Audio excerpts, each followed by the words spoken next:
नमस्कार दोस्तों।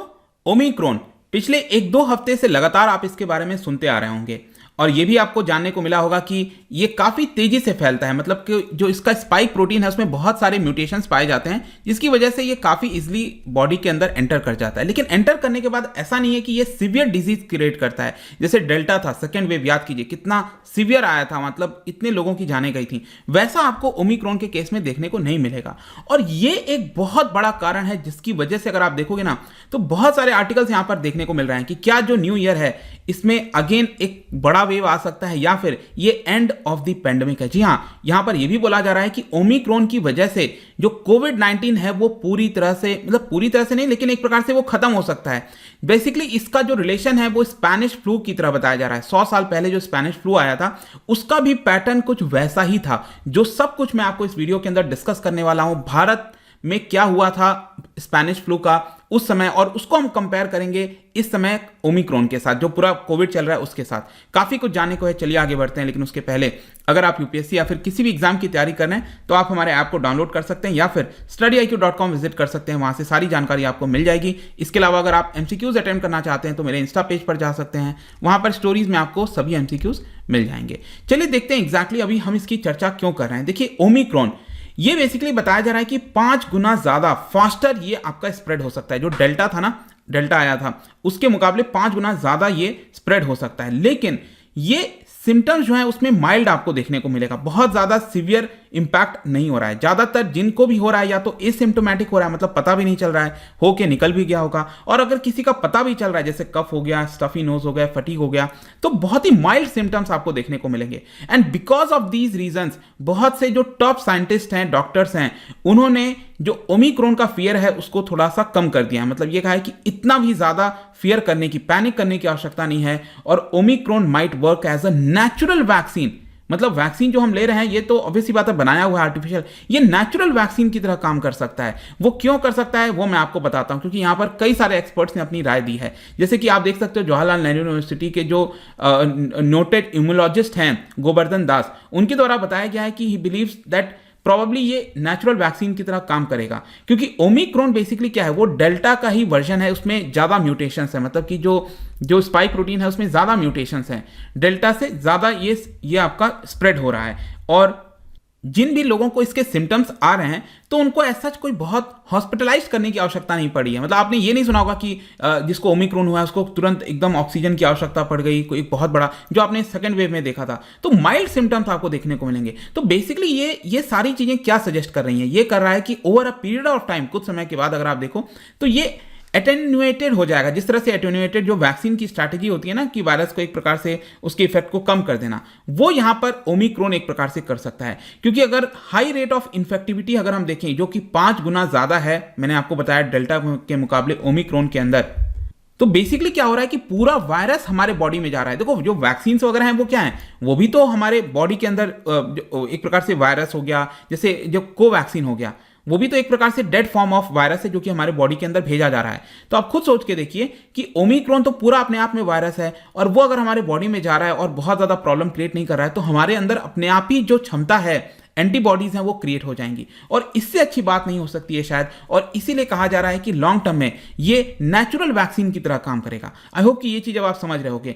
इसके अलावा यहां पर डॉक्टर NK मेहरा जो कि फॉर्मर डीन रह चुके हैं एम्स के, उन्होंने भी इस पर्टिकुलर व्यू को सपोर्ट किया है, और वो कह रहे हैं कि यहां पर बोन इन डिस्गाइज हो सकता है। मतलब कि एक प्रकार से ये शरीर के अंदर एंटर तो जल्दी कर जाता है, लेकिन एंटर करने के बाद ये मल्टीप्लाई उतना तेजी से नहीं होता है। मतलब डेल्टा वेरिएंट के मुकाबले 10 गुना स्लो ये स्प्रेड होता है हमारे लंग्स के अंदर, जो कि एक अच्छी साइन है। क्योंकि मेन प्रॉब्लम क्या होता है कि एक बार वायरस अंदर एंटर कर गया और वो रेप्लिकेट करने लग जाता है, तब प्रॉब्लम ज्यादा क्रिएट होने लगती है। लेकिन ओमिक्रॉन के साथ ये देखने को मिला है कि वो डेल्टा के मुकाबले 10 गुना कम यहां पर लंग्स में स्प्रेड हो रहा है।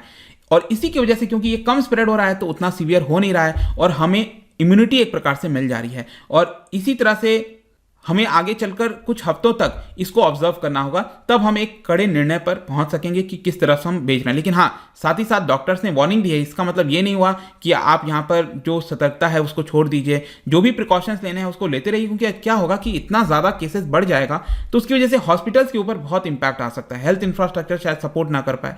तो ऐसा हमें नहीं करना है, इसको बहुत ही सही तरीके से लेना है ताकि हम इस पैंडेमिक को खत्म कर सकें। अब देखिए यहां पर जो मैं आपको बता रहा था, इसका रिलेशन स्पेनिश फ्लू के साथ कैसे है। स्पेनिश फ्लू आपको याद होगा 100 साल पहले आया था, 1918 में पहली बार ब्रेक हुआ था और 1920 में ये एंडेमिक हो गया था, मतलब पैंडेमिक से एंडेमिक हो गया था। और बताया जाता है कि विश्व की 35% पॉपुलेशन को यहां पर इन्फेक्ट हुआ था स्पेनिश फ्लू 100 साल पहले। लेकिन एस्टिमेटेड डेथ अगर आप उस समय देखोगे पूरे वर्ल्ड पॉपुलेशन की 1 to 6% बताया जाता है, मतलब करीब 5 करोड़ के आसपास कई का कहना है कि यहां पर होता है। इनफैक्ट भारत की अगर हम बात करें तो मुंबई से ये स्टार्ट हुआ था, फिर पूरे देश में फैल गया था और 2 करोड़ के आसपास लोग मारे गए थे स्पेनिश फ्लू की वजह से। ये सिर्फ मैं भारत का आंकड़ा दे रहा हूं। और स्पेनिश फ्लू और कोरोना वायरस के बीच में आपको बहुत सारी सिमिलैरिटीज देखने को मिलेगी और एक्सपर्ट्स यही प्रेडिक्ट कर रहे हैं कि जिस प्रकार से स्पेनिश फ्लू यहां पर एंडेमिक हो गया था, उसी प्रकार से ओमिक्रॉन आने की वजह से अब यहां पर यह भी एंडेमिक हो जाएगा। क्योंकि यहां पर मैं आपको दिखाता हूं, कुछ ग्राफ दिखाता हूं। जैसे ऊपर अगर आप देखोगे तो ये कोविड-19 का ग्राफ है प्रेजेंट में, और ये स्पेनिश फ्लू का, ये मैं सिर्फ भारत का दिखा रहा हूं, इंडिया का, ठीक है। तो इंडिया में अगर आप देखोगे ना, तो जो स्पेनिश फ्लू आया था उसका फर्स्ट वेव और सेकेंड वेव ये लगभग आपको एकदम सिमिलर देखने को मिलेगा। आप देखो ना, नीचे स्पेनिश फ्लू का ऐसा है फर्स्ट और सेकेंड, तो सेकेंड बहुत ही सीवियर है और यही सेकेंड आपको कोविड में भी बहुत ही सीवियर देखने को मिल रहा है, राइट। तो ये सारी चीजें आपको देखने को मिल रही है। लेकिन 2 वेव के बाद क्या हुआ, स्पेनिश फ्लू म्यूटेट हो गया था, ये आप देख रहे हो, ये माइल्ड हो गया था 2 वेव के बाद। तो थर्ड जो वेव था वो बहुत ज्यादा सीवियर नहीं था और सेम यही पैटर्न आपको कोविड के केस में भी दिख रहा है। कोविड के केस में वापस से केसेस थोड़े बढ़ रहे हैं, यहां पर थर्ड वेव जैसा लग रहा है, लेकिन ये थर्ड वेव उतना ज्यादा इंपैक्ट नहीं कर रहा है, वो थोड़ा सा उतना शायद सीवियर नहीं होगा, ये ऐसा सोचना है डॉक्टर्स का, कई लोगों का। और इनफैक्ट मैं आपको बताऊं तो स्पेनिश फ्लू के केस में थर्ड वेव तक ही ये रुक गया था, फोर्थ वेव आया ही नहीं था और वो खत्म हो गया था फिर एक तरह से 1920 के बाद। तो ऐसा एकदम सिमिलर सिनेरियो आपको कोविड के केस में भी भारत में, एटलीस्ट भारत में तो आप कह सकते हो, ये देखने को मिल रहा है। और इसीलिए बोला जा रहा है कि नेचुरल वैक्सीन की तरह काम करेगा और मे बी 2022 तक या फिर मैक्सिमम 2023 तक ये हम इसका एंड एक प्रकार से देख सकते हैं। एंड मतलब मैं ये नहीं कह रहा हूं कि ये खत्म ही हो जाएगा, लेकिन कहीं ना कहीं उतना कंसर्न नहीं रहेगा जैसे आज के डेट में हमें देखने को मिलता है। लेकिन इसकी वजह से एक और चीज ये हो रहा है कि जो पुअर कंट्रीज हैं उनको फायदा हो सकता है। कैसे?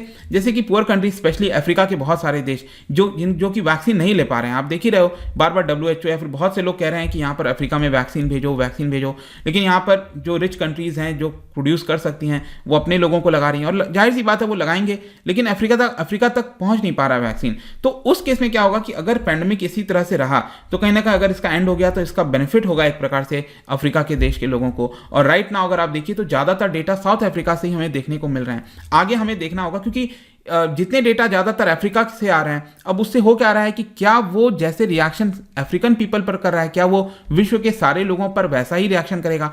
इसके लिए मैं कह रहा हूं कि कुछ 2 हफ्ते और रुकना पड़ेगा, तब हम एग्जैक्ट निर्णय पर आ पाएंगे कि ओमिक्रॉन किस दिशा में जा सकता है, क्या ये पूरी तरह से खत्म कर सकता है। अभी तक डॉक्टर्स का ये कहना है कि जो सिनेरियो बन रहा है वैसा ही लग रहा है कि ये नेचुरल वैक्सीन की तरह काम करेगा। आई होप कि ये आपको जो तर्क है वो पूरा आपको समझ में आ गया होगा। जाने से पहले एक इंटरेस्टिंग क्वेश्चन, क्या बता सकते हो इन 4 डिजीज में से कौन सा एयर टू एयर स्प्रेड हो सकता है? इसका राइट आंसर आपको पता ही है, मेरे इंस्टाग्राम पर तो मिलेगा ही, वहां पर अगर आप नहीं हो कोई बात नहीं, टेलीग्राम से भी ले सकते हैं इसका सही उत्तर। मैं कई सारे MCQs यहाँ पर डालता रहता हूँ स्टोरीज के फॉर्म में, आप जाकर प्ले कर सकते हो।